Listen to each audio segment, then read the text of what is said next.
Saudi के वीरान रेगिस्तान में सबसे मॉडर्न सिटी, न सड़कें होंगी न कारें, फिर भी 20 मिनट में घूम सकेंगे 170 किलोमीटर लंबा शहर।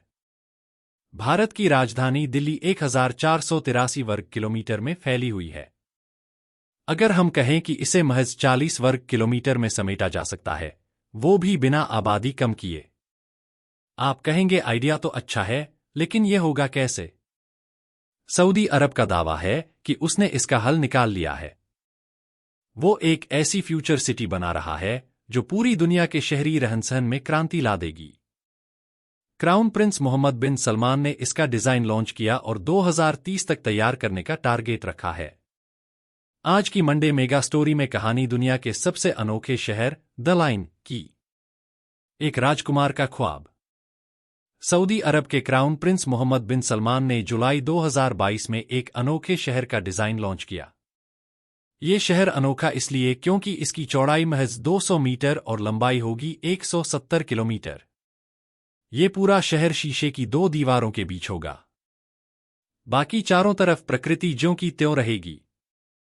एक छोर से दूसरे छोर तक जाने में इस शहर में न करें सिर्फ 20 मिनट लगेंगे और जरूरत कि कोई जगह 2.5 किलोमीटर से दूर नहीं होंगी और न सड़कें। सब कुछ रिन्यूएबल एनर्जी पर चलेगा। Cool AIR in the line इस शहर का नाम है। क्राउन प्रिंस का दावा है कि ये शहर सऊदी अरब और बाकी दुनिया के लिए भविष्य का ब्लूप्रिंट होगा। एक किंगडम की जरूरत। धरती के सबसे ज्यादा ऑयल रिजर्व वाले देशों में सऊदी अरब दूसरे नंबर पर है, जिसकी 80% इनकम एक्सपोर्ट तेल से होती है। तेल की वजह से ही सऊदी अरब ने तरक्की की और दुनिया में अपना दबदबा बनाया। ब्रुकिंग्स इंस्टीट्यूट की रिपोर्ट कहती है कि साल 2040 से तेल से होने वाली कमाई घटने लगेगी और एक अनुमान के मुताबिक अगले 60 साल में सऊदी अरब का तेल खत्म हो जाएगा कि क्राउन प्रिंस बिन सलमान ने 2017 में नियोम प्रोजेक्ट शुरुआत की। इसका मकसद सऊदी की इकोनॉमी को शेप करना है। नियोम 2 शब्दों से मिलकर बना है। ग्रीक में नियो का मतलब होता है नया और अरबी में मुस्तकबल का मतलब है भविष्य। दोनों को मिलाकर बनता है नया भविष्य। द लाइन शहर इसी नियोम प्रोजेक्ट का हिस्सा है। इस सुपर मेगा प्रोजेक्ट पर कुल $500 बिलियन यानी करीब 40 लाख करोड़ रुपए की लागत आएगी। वीरान रेगिस्तान में एक लकीर। सऊदी अरब के उत्तर पश्चिम कोने में ताबुक प्रांत में नियोम डेवलप किया जा रहा है। ताबुक प्रांत सऊदी अरब अकाबा की खाड़ी और लाल सागर के बीच वीरान रेगिस्तान में एयरपोर्ट और रिसोर्ट्स बन चुके हैं। पानी के दूसरी तरफ मिस्र का शर्म एल शेख शहर है, जो दुनिया के सबसे पॉपुलर और महंगे रिसोर्ट के लिए जाना जाता है। मिस्र से जोड़ने के लिए सऊदी अरब तिरान और सनाफिर आइलैंड से एक पुल भी बना रहा है। मोहम्मद बिन सलमान का अगला ड्रीम प्रोजेक्ट द लाइन शहर है, जिसका डिजाइन उन्होंने जुलाई 2022 में पेश किया था। एक शहर की 3 परतें। द लाइन शहर 3 लेयर में बंटा होगा। एक ग्राउंड लेवल पूरी तरह पैदल चलने के लिए होगा, जहां न रोड होंगी न कांटे। हरे भरे पार्क होंगे। 2 उसके नीचे सर्विस लेवल होगा। यहां दुकानें और दूसरी कमर्शियल एक्टिविटीज होंगी। 3 सबसे नीचे स्पाइन लेयर होगा, जहां अल्ट्रा ट्रांसपोर्ट सिस्टम होगा, यानी इसी के जरिए पूरा शहर 20 मिनट में नापा जा सकेगा। मोहम्मद बिन सलमान का कहना है कि इंडस्ट्रियल रिवॉल्यूशन के बाद बने शहरों में पूरा फोकस मशीन, कारें और फैक्ट्रीज पर था।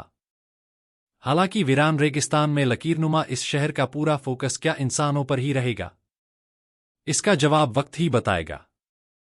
चकाचौंध के बीच 5 सवाल।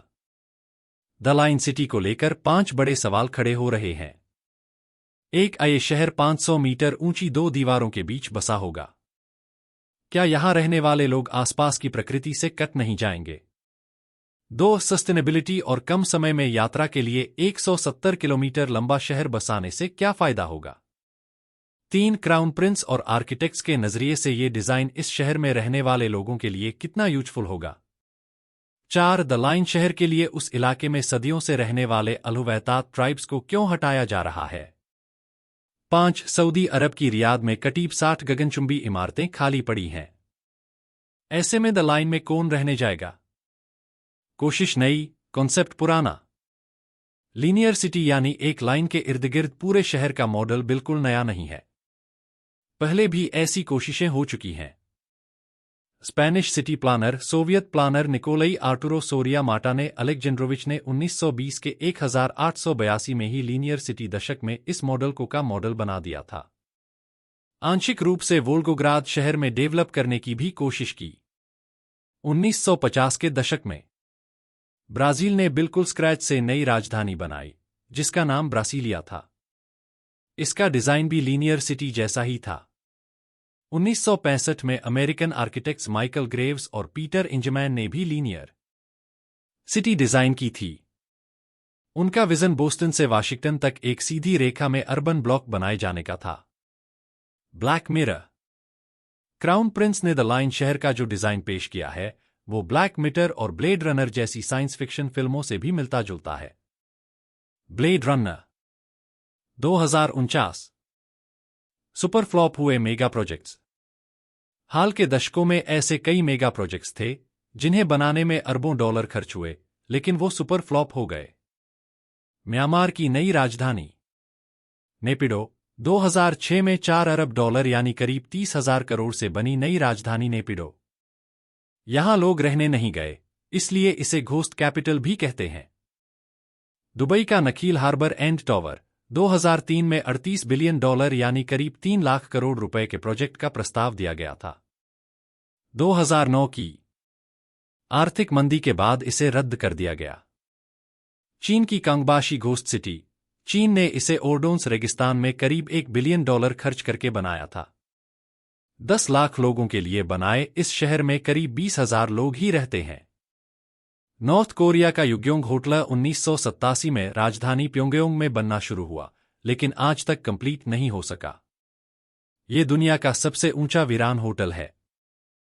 दुनिया के लिए मिसाल या पैसे की बर्बादी। द लाइन शहर मिसाल क्यों? पानी के लिए सऊदी अरब एक सोलर डोम बना रहा है जो सोलर एनर्जी से चलेगा और समुद्र के पानी को पीने लायक बनाएगा। वर्टिकल सिटी होने की वजह से इंफ्रास्ट्रक्चर फुटप्रिंट बहुत कम हो जाएगा, वो भी भविष्य की जरूरत है। द लाइन शहर पर सवाल क्यों? इस प्रोजेक्ट में ह्यूमैनिटी की इस शहर को बनाने समस्याओं को सॉल्व करने की डेडलाइन 2030 रखी के लिए टेक्नोलॉजी पर गई है, जो मौजूदा रफ्तार आंख मूंद कर भरोसा से संभव नहीं लग रही है। किया जा रहा है। अब आप खुद तय कीजिए कि ये द लाइन दुनिया के लिए मिसाल बनेगा या सिर्फ पैसों की बर्बादी है।